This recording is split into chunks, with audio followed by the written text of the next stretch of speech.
Welcome to Talking Comics with my dad. More comics on this podcast than any other podcast. I'm Rachel. I'm Jim, and you're going to get us into trouble someday. Somebody's going to challenge this.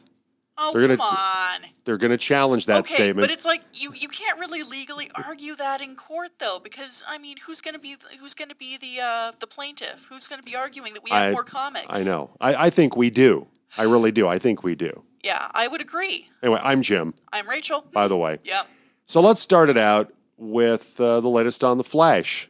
All right. Flashpoint, whatever the film is going to ultimately be called. The Batman movie where the Flash is there sometimes, we think. Exactly. Well, recently, the man that originally played Batman in the cinematic universe, Michael Keaton, who is making his return after 30-some years of last time he played Batman, recently kind of talked about what, the first big scene that he has in the film. And he did this in an interview with Collider. It's also reported on Superhero Hype about how he feels about putting on the cape and the cowl for the first time in all these years. And how does he feel? Yeah.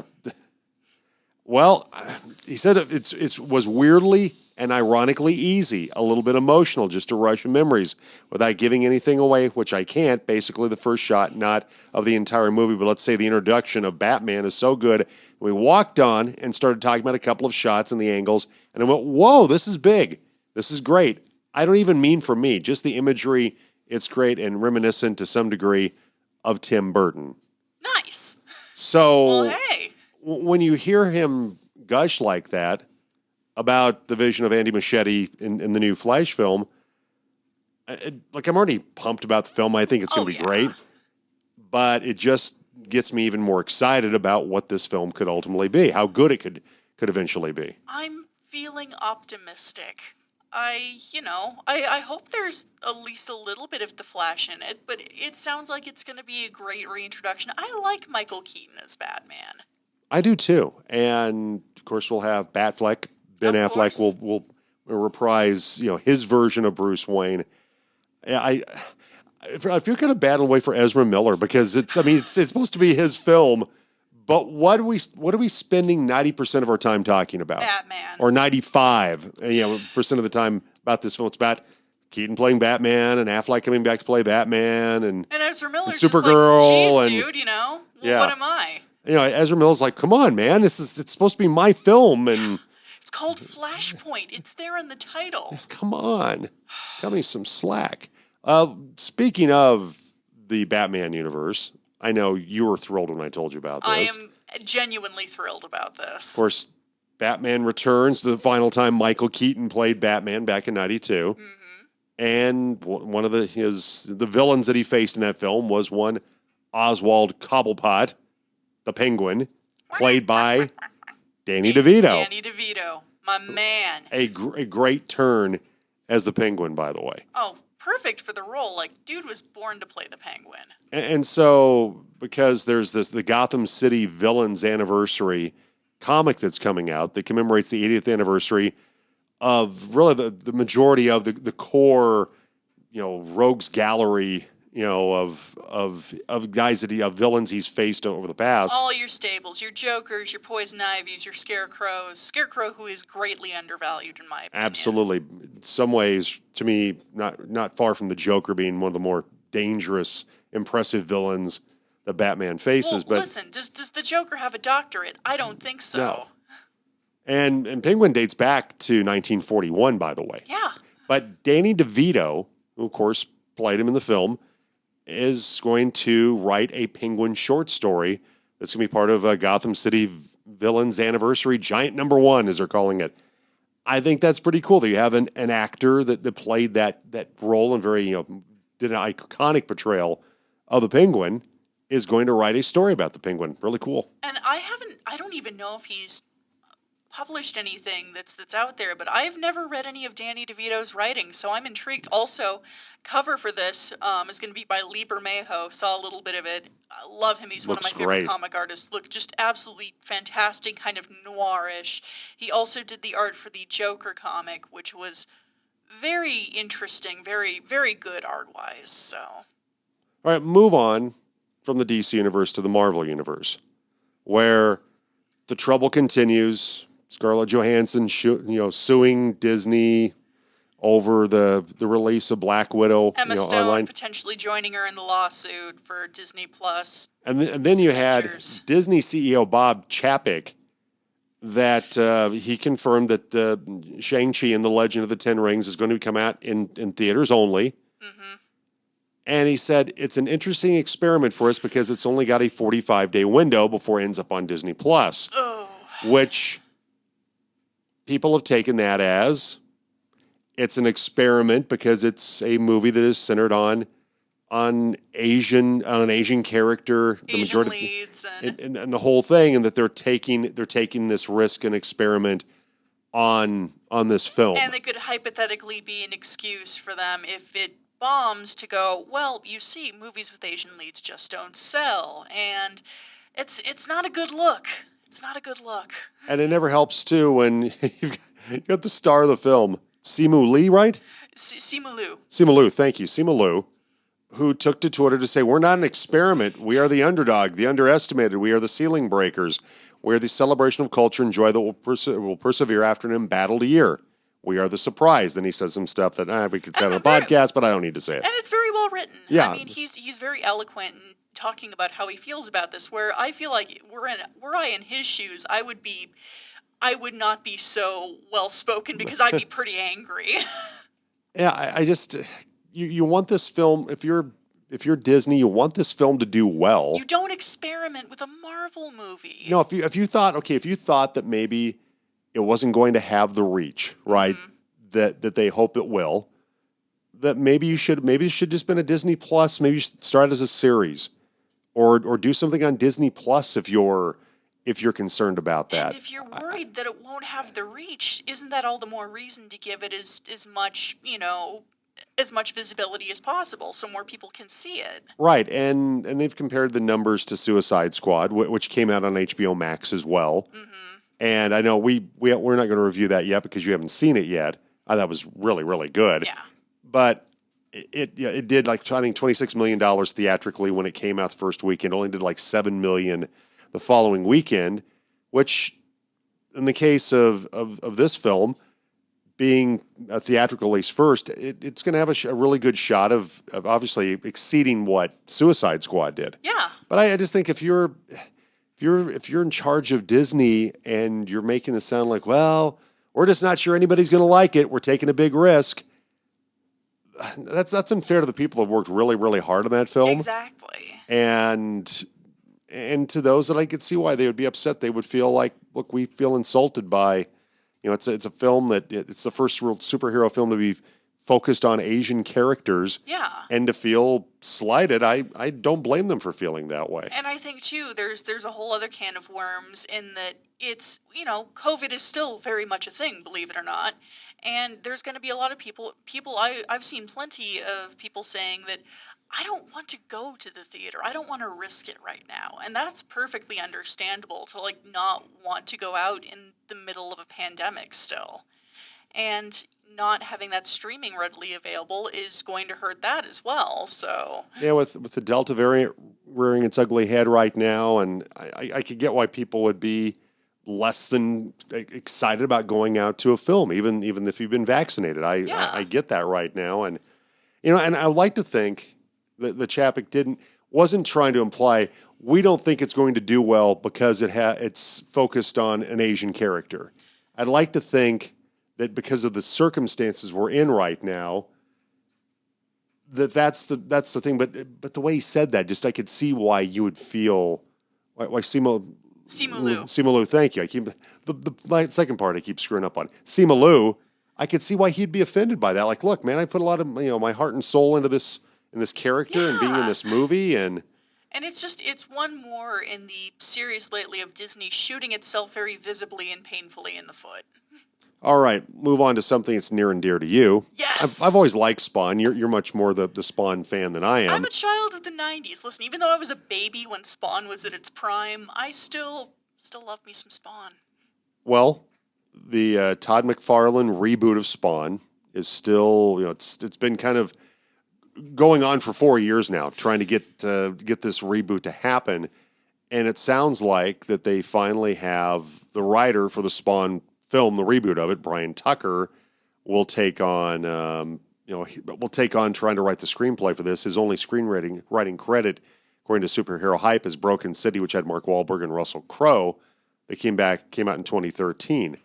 And apparently he's also working on the remake of The Fugitive, which could be really, really interesting, with Mahershala Ali playing the Dr. Richard Kimball role, and Kate Blanchett as the U.S. Marshal tracking him down. So, but that's where now, that's where Tucker, he's working on that screenplay, but eventually will write the Spawn reboot, which they've already got, according to reports, Jamie Foxx is in to play the title character, Jeremy Renner to play Twitch Williams. So two pretty big names have already committed to be in this film, and Jamie Foxx has wanted to play Spawn for a very, very long time. He feels like the success of Black Panther has really opened the door for the Spawn reboot to come about as well. And I think Jamie Foxx would be excellent as Spawn. Not sure about Jeremy Renner as Twitch. I just, you can do things with makeup and CGI, I know, but I don't see it. But I guess we'll see. Yeah, I mean, we've look at the makeup for Colin Farrell as the Penguin in the upcoming Batman film. Matt Reeves' film. Wouldn't have been my first choice, but I'm not the casting director here, so I guess we'll see what happens. But either way, I'm really excited. I really want to see a good Spawn movie. I mean, the original live-action Spawn movie that came out had its charms. I mean, we remember, was it John Leguizamo who played... Yes. Who ate the pizza covered in real bugs and promptly threw up afterward, which who can blame him? Can't say that I blame him. But he did that. But I really just hope this movie will be good. So, on to some more news about things that I am excited about. And I am as well, because I love The Boys on Amazon, and Season 3 is approaching at some point. We don't know when it'll come out. But one of the additions to the cast this year is the character of Soldier Boy, who is essentially like Captain America. Yeah. And in the world of The Boys, he is the world's first superhero. Mm-hmm. And so they have decided to add this particular character to the cast. And, it's been one of those ones I think you kind of hoped he would be part of the Boys universe. Yeah. And it sounds like that his character is going to play a far bigger role in the TV series than he did actually in the comics. In the comics. Because in the comics, he was kind of just an example of what the first soups were like. He was a bit of a guinea pig. But here, he's obviously changing his place on the timeline a bit, and he's taking on a much greater role. And he's, interestingly, apparently going to be embodying toxic masculinity, from what I read. Right, it's gonna address that. Yeah, which makes sense. And address the whole thing of, as they make a reference to it. This is the showrunner Eric Kripke who said it's going to address the whole Marlboro man. Mm-hmm. Man's got to do what a man's got to do. Clint Eastwood kind of approach to things.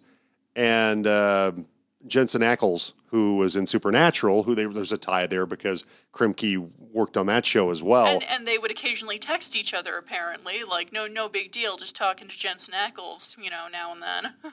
Right, and so this role came up, and he said, hey, initially we were looking for a much older actor because this character actually starts out during World War II. Yep.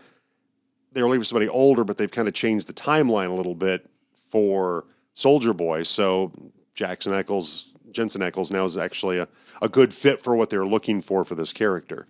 And I can totally see him in the role. I think he's going to be a good fit. He's a solid actor. I was never a massive Supernatural fan, but I think he's good at what he does. And we see a little bit of him in the costume.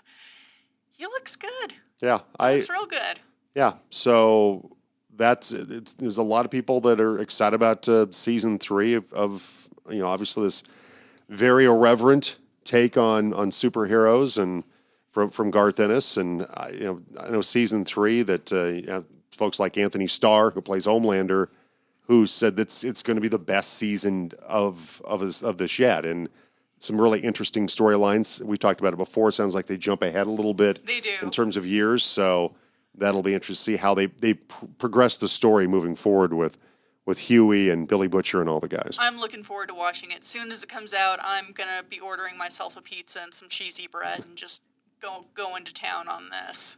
All right, anything you have? Anything else? Oh, nothing comes to mind. I'm really looking forward to some of what we have in the future. I think really keeping my fingers crossed for a Spawn movie. If the Spawn movie does come to fruition, like it sounds like it will, hopefully. I mean, because if anybody can secure funding for a project, it's Todd McFarlane. Come on. Man funded a toy line without knowing what he was Jamie doing. Foxx is very motivated to play this character. Yeah. And look, we've seen, other films before, like Forrest Gump, where Tom Hanks was willing to put his own money into this, into that film to get that film made. So Forrest Gump was based on a book, actually, if you didn't know that. Terrible book. A horrible book. It was not very good at all. Unfortunately, they took what the good things from that book and made it into one heck of a film. And the book also had a sequel. Yes, it did. Thankfully, the movie didn't have a sequel. I mean, Forrest Gump goes to the moon in the first book. Yes, he goes to the moon. He goes to the moon. And unfortunately, they took some of the, happens to be at the right place, right time things, which they incorporate into the film. Meeting the president and which is great, which was fantastic. But yeah, fortunately, fun fact about the book. Fortunately, they didn't make it like the book. Yeah. In the book, "I have to pee" is actually a running joke. It's repeated multiple times. I have to go pay. I have to go pay. Drank too many Dr. Peppers. But I guess I have to ask, because I know I'm a bigger Spawn fan than you are. But when the movie comes out, what do you want from the Spawn movie? Like, is there any particular person you'd like to see, or just what are you hoping for? I just remember the film. When I've watched the animated series just a little bit, not a lot. The film just seemed very campy. Oh, I mean, yeah. And I get that that's a little bit part of Todd McFarlane and Spawn. Well, it's supposed to be a little campy. But it seemed really campy, though. And so I don't know if it's just because I've never been one that really digs campy superhero stuff too much. It doesn't have to be serious as a heart attack. I mean, it sometimes can be too dark, too grim, and I get that. Fair. But sometimes it can get a little too ridiculous, and that's kind of how I felt. Maybe with the John Leguizamo character, and just I guess. Yeah, I don't know what my expectation is. I just need to open up my mind to being okay with it being a little, It's a little goofy and a little quirky and a little campy. A little goofy, and I think because it's such an over-the-top, dark comic series, you kind of have to lean into that campiness a little bit, because otherwise it's just going to be so dark that it's ridiculous without anything to balance it.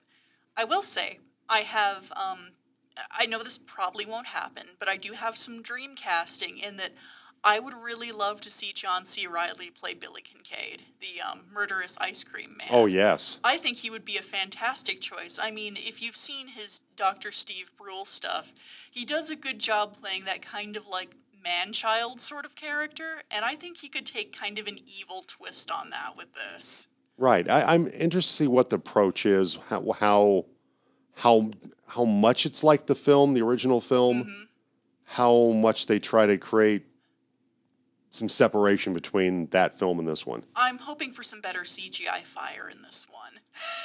I would think the special effects, considering where we are now, will be dramatically better. But I'm just really excited. I want to see Jamie Foxx's Spawn. I think he'd do a great job in the role. I want to see who they get to play his family, too, because I think that could be interesting, because his wife was a very interesting character. Wanda was very motivated, very sharp, and, she was a cool character, I thought, while being just a normal person. Right, and so you're finding somebody to play that role will be, obviously, because he's still very much in love with his wife, and even though he's dead and now serves the devil to... You can serve the devil and still love your wife. Exactly. Well, exactly, but I think that's the beauty of it.